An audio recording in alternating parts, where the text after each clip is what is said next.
자, 2022학년도 고3 정치화법 전국연합학력평가 3월 총평과 해설을 맡은 저는 강민아입니다.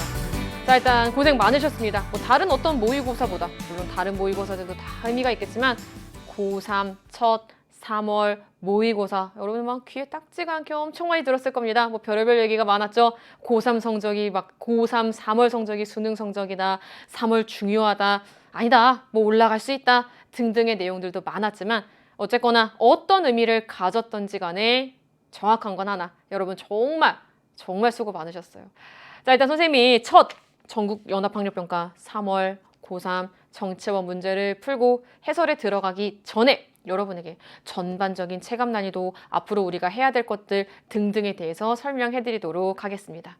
자, 우리 3학년 돼서 여러분 일단 재학생을 기준으로 3학년이 돼서 처음으로 이루어진 모의고사입니다. 우리가 작년에 이루어졌던 고2 때는요, 몇몇 모의고사들은 몇 월 등등의 모의고사들은 범위가 제한적인 경우들이 있었습니다. 그런데 전 범위로 이루어진 시험이었습니다.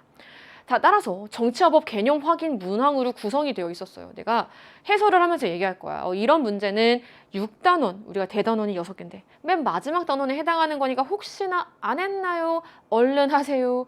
이 부분 국제관계 맨 마지막에 해당하는 내용인데 안 했나요? 얼른 하세요. 라는 잔소리를 여러분에게 할 거고요. 이번 문제 풀 때에는 그런 잔소리도 할 거야. 안 외웠나요? 외우세요. 이런 얘기 할 겁니다.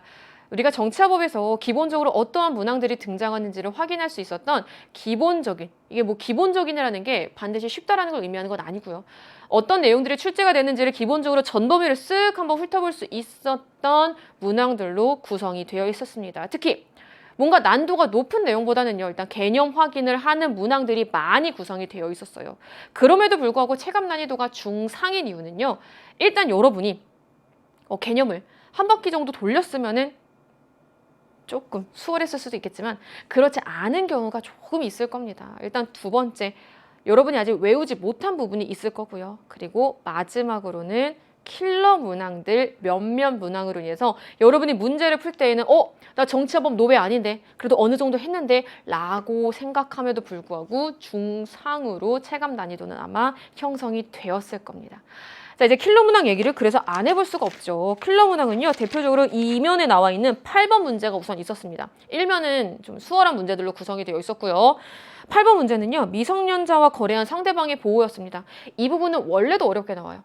근데 원래도 법적 사고력을 요구하는데 특히 이번 3월 합평 문제에서는 조금 더 고난도의 법적 사고력을 요구하는 문제가 나왔기 때문에 꼼꼼하게 공부를 하지 않은 친구들은 당연히 어려웠을 거고, 꼼꼼하게 공부를 했다 할지라도 법적 사고력으로 생각하는 연습이 조금 덜 되어 있었다라면은 충분히 8번 문제에서 멈칫하고 넘어가셨을 겁니다. 자, 이제 우리 3면에서는요, 13번 문제를 킬러 문항으로 들 수가 있습니다. 이게 혹시 작년에 수능에서 조금 정치화법을 보고 공부가 어느 정도 되어 있는 학생들이라면은 13번이 왜? 라고 반문을 하겠지만 해설할 때도 얘기해 줄 거야. 3월 한정 킬러 문항이라고. 여러분이 6월, 9월 그리고 수능까지 가면은요, 요 정도 난도의 문제는 정말 형사절차 파트에서 어렵지 않게 나왔다, 다행이다 라는 생각이 들 겁니다. 하지만 3월에서 킬러 문항인 이유는 개념의 빈틈이 지금은 생겨 있을 겁니다. 개념의 빈틈으로 인해서 충분히 아마 공부가 안 되어 있는 부분, 형사절차 했음에도 불구하고 디테일한 내용이 되어 있지 않다라면은 어려웠을 겁니다. 3월 한정 킬러 문항 바로 13번이었습니다.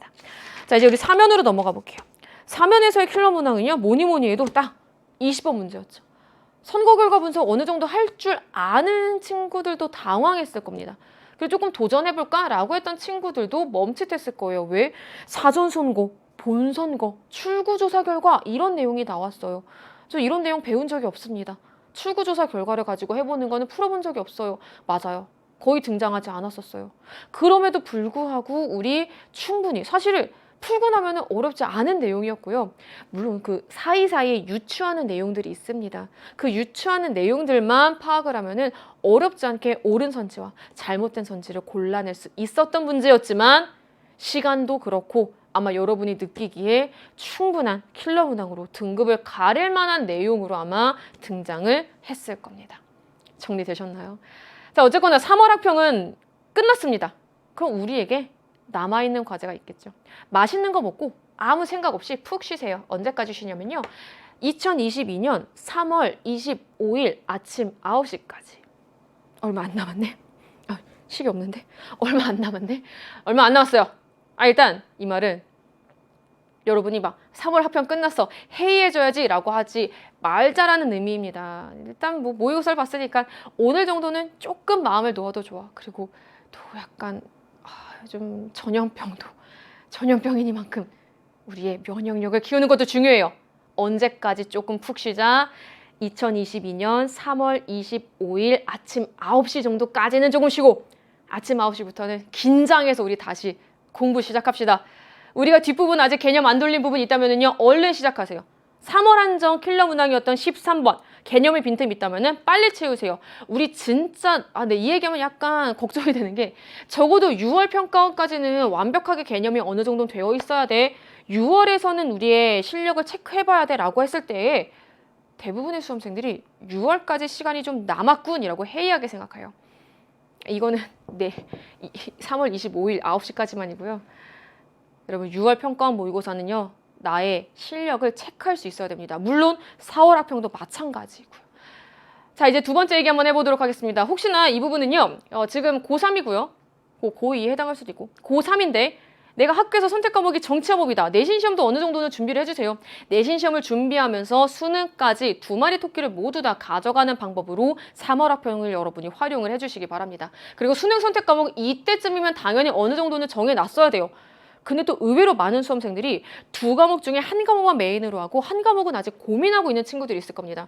하지만 우리 정법 수능 선택 과목으로 하기 참 좋은 과목이에요. 내가 정법 절반만 했는데 그럼 나머지 절반 하면 되잖아. 우리 수능 선택 과목으로 정법 끝까지 밀고 나가시면서 선생님 여기서 총평 마무리해 보도록 하겠습니다. 개념의 빈틈이 있다면 채워주시고 미처 못한 개념이 있다면 빨리 공부해 주시고 해설은 바로 다음 1번 문항부터 출발해 보도록 하겠습니다. 고생 많으셨고요. 저는 해설에서 여러분 기다리도록 하겠습니다. 안녕.